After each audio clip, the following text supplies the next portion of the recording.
Hi friends, welcome to my YouTube channel. ಎಲ್ಲರೂ ಹೇಗಿದ್ದೀರಾ? ಎಲ್ಲರೂ ಚೆನ್ನಾಗಿದ್ದೀರಾ ಅಂತ ಭಾವಿಸ್ತಿದ್ದೀನಿ. ನಾನು ಕೂಡ ತುಂಬಾ ಚೆನ್ನಾಗಿದ್ದೀನಿ.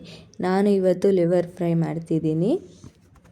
ಮೊದಲಿಗೆ ನಾನಿಲ್ಲಿ ಗುಂಡ್ಕಾಯಿ ಬೇಗ ಬೇಯೋದಿಲ್ಲ ಅಂಥೇಳಿ ಸ್ವಲ್ಪ ಹೊತ್ತು ಬೇಯಿಸ್ಕೊತಾ ಇದ್ದೀನಿ. ನಂತರ ಮಸಾಲೆಗೆ 1 ಇಂಚು ಚಕ್ಕೆ, 3 ಲವಂಗ, 1 ಏಲಕ್ಕಿ ಕೂಡ ಸೇರಿಸ್ಕೊಂಡು ಕಟ್ ಮಾಡಿ ಇಟ್ಕೊಂಡಿರೋ ಅರ್ಧ ಈರುಳ್ಳಿ, 1 ಟೊಮೊಟೊ, ನಂತರ 1 ಗೆಡ್ಡೆ ಆಗೋಷ್ಟು ಬೆಳ್ಳುಳ್ಳಿ, 2 ಇಂಚು ಶುಂಠಿ, 1 ಇಡಿ ಕೊತ್ತಂಬರಿ, ನಂತರ 4 ರಿಂದ 5 ಎಸಳು ಆಗೋಷ್ಟು ಪುದೀನ ಕೂಡ, 1 ಕಪ್ ಕಾಯಿ ತುರಿ ಕೂಡ ಸೇರಿಸ್ಕೊಂಡು ಮಿಕ್ಸಿ ಮಾಡ್ಕೊಬೇಕು. ನಂತರ ಸ್ಟವ್ ಹಚ್ಕೊಂಡು ಒಂದು ಬಾಣಲೆ ಕೂಡ ಬಿಸಿಗಿಟ್ಕೊಂಡು, ಬಾಣಲೆ ಬಿಸಿಯಾದ ನಂತರ ಎಣ್ಣೆ ಕೂಡ ಸೇರಿಸ್ಕೊಂಡಿದ್ದೀನಿ. 4 ರಿಂದ 5 ಟೇಬಲ್ ಸ್ಪೂನ್ ಆಗೋಷ್ಟು ಎಣ್ಣೆ ಕಾದಾದ ನಂತರ 1 ಈರುಳ್ಳಿನ ಸಣ್ಣದಾಗಿ ಹೆಚ್ಚಿಟ್ಕೊಂಡಿರೋ ಈರುಳ್ಳಿ ಕೂಡ ಸೇರಿಸ್ಕೊಂಡು ಈರುಳ್ಳಿ ಕಲರ್ ಚೇಂಜ್ ಆಗೋವರೆಗೂ ಫ್ರೈ ಮಾಡ್ಕೊಬೇಕು. ನಂತರ ಲಿವರ್ ಕೂಡ ಒಂದು 3 ರಿಂದ 4 ಸಲ ವಾಶ್ ಮಾಡಿ ಇಟ್ಕೊಂಡಿದ್ದೆ. ಇವಾಗ ಲಿವರ್ ಕೂಡ ಸೇರಿಸ್ಕೊಂಡು ಒಂದು ಸಲ ನೀಟಾಗಿ ಕೈ ಆಡಿಸ್ಕೊಬೇಕು.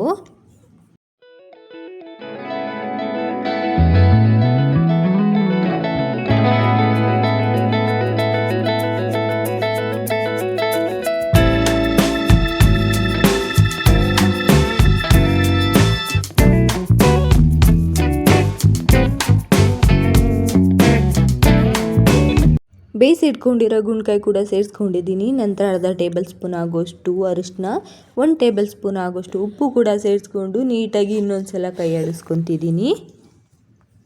ಆವಾಗಲೇ ಮಿಕ್ಸಿ ಮಾಡಿ ಇಟ್ಕೊಂಡಿರೋ ಮಸಾಲೆ ಕೂಡ ಇವಾಗಲೇ ಸೇರಿಸ್ಕೊಂಡು ನಂತರ ನೀಟಾಗಿ ಒಂದು ಸಲ ಕೈ ಆಡಿಸ್ಕೊಬೇಕು.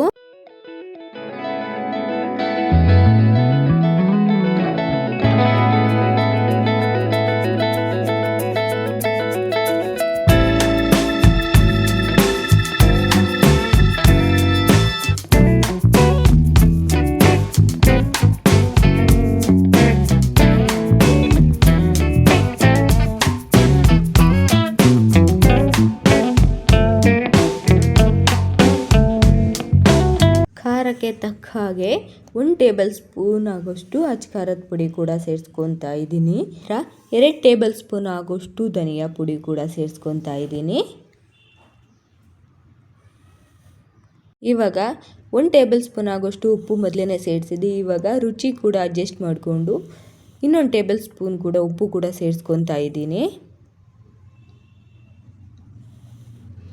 ಉಪ್ಪು ಕೂಡ ಸೇರಿಸ್ಕೊಂಡು ಒಂದು ಸಲ ನೀಟಾಗಿ ಕೈ ಆಡಿಸ್ಕೊಂಡ್ರೆ ಲಿವರ್ ಫ್ರೈ ರೆಡಿ ಆಗಿಬಿಡುತ್ತೆ. ನಾನು ಲಿವರ್ ಫ್ರೈ ಜೊತೆ ಚಪಾತಿ ಮಾಡ್ಕೊಳೋದ್ರಿಂದ ಗಟ್ಟಿಯಾಗಿ ಮಾಡ್ಕೊಂಡಿದ್ದೀನಿ. ನೀವು ಅನ್ನ ಇಲ್ಲ ಮುದ್ದೆಗೆ ಮಾಡ್ಕೊಳೋದಾದರೆ ಗೊಜ್ಜು ತಿನ್ನ ಕೂಡ ಮಾಡ್ಕೊಬೋದು. ಸ್ವಲ್ಪ ನೀರು ಹಾಕ್ಬಿಟ್ಟು ಕನ್ಸಿಸ್ಟೆನ್ಸಿ ನೋಡಿಕೊಂಡು ಗೊಜ್ಜು ತಿನ್ನ ಕೂಡ ಮಾಡ್ಕೊಬೋದು. ಆವಾಗ ಕೂಡ ತುಂಬಾ ಚೆನ್ನಾಗಿ ಬರುತ್ತೆ. ನೀವು ನೋಡ್ತಿರ್ಬೋದು ಎಷ್ಟು ಕಲರ್ ಎಷ್ಟು ಯಮ್ಮಿ ಆಗಿದೆ ಅಂತೇಳಿ. ನಂತರ 3 ರಿಂದ 4 ಹೆಚ್ಚಿಟ್ಕೊಂಡಿರೋ ಹಸಿಮೆಣಸಿಕಾಯಿ ಕೂಡ ಸೇರಿಸ್ಕೊತಾ ಇದ್ದೀನಿ. ಸೇರಿಸ್ಕೊಂಡಾಗಿದ್ದ ನಂತರ ನೀಟಾಗಿ ಇನ್ನೊಂದು ಸಲ ಕೈ ಆಡಿಸ್ಕೊಬೇಕು. ತುಂಬಾ ಚೆನ್ನಾಗಿರುತ್ತೆ ಲಿವರ್ ಫ್ರೈ ಅಂತೂ. ಚಪಾತಿಗಾಗಿರ್ಬೋದು, ಅನ್ನಕ್ಕಾಗಿರ್ಬೋದು, ಪರೋಟಕ್ಕಾಗಿರ್ಬೋದು, ದೋಸೆಗಾಗಿರ್ಬೋದು ತುಂಬಾ ಚೆನ್ನಾಗಿರುತ್ತೆ. ನಂತರ ಹೆಚ್ಚಿಟ್ಕೊಂಡಿರೋ ಕೊತ್ತಂಬರಿ ಕೂಡ ಸೇರಿಸ್ಕೊತಾ ಇದ್ದೀನಿ. ಒಂದು ಸಲ ಕೈ ಆಡಿಸ್ಕೊಂಬಿಟ್ರೆ ಲಿವರ್ ಫ್ರೈ ರೆಡಿನೇ ಆಗಿಬಿಡುತ್ತೆ. ನೋಡ್ತಿರ್ಬೋದು ಎಷ್ಟು ಚೆನ್ನಾಗಿ ಕಾಣಿಸ್ತಿದೆ, ಎಷ್ಟು ಯಮ್ಮಿಯಾಗಿ ಬಂದಿದೆ ಅಂದರೆ ತುಂಬಾ ಚೆನ್ನಾಗಿ ಬಂದಿದೆ. ನಂತರ ಲಿವರ್ ಫ್ರೈಗೆ ಕಾಂಬಿನೇಷನ್ ಆಗಿ ಚಪಾತಿ ಕೂಡ ಮಾಡ್ಕೊತಾ ಇದ್ದೀನಿ. ಚಪಾತಿ ಆಗಿರ್ಬೋದು, ದೋಸೆ ಆಗಿರ್ಬೋದು, ನೀರು ದೋಸೆ ಆಗಿರ್ಬೋದು ತುಂಬಾ ಚೆನ್ನಾಗಿರುತ್ತೆ ಲಿವರ್ ಫ್ರೈ ಅಂತೂ.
ನನ್ನ ಹಸ್ಬೆಂಡ್ ಕೂಡ ಹೇಳ್ತಾ ಇದ್ರು ಲಿವರ್ ಫ್ರೈ ತುಂಬಾ ಚೆನ್ನಾಗಾಗಿದೆ ಅಂತೇಳಿ.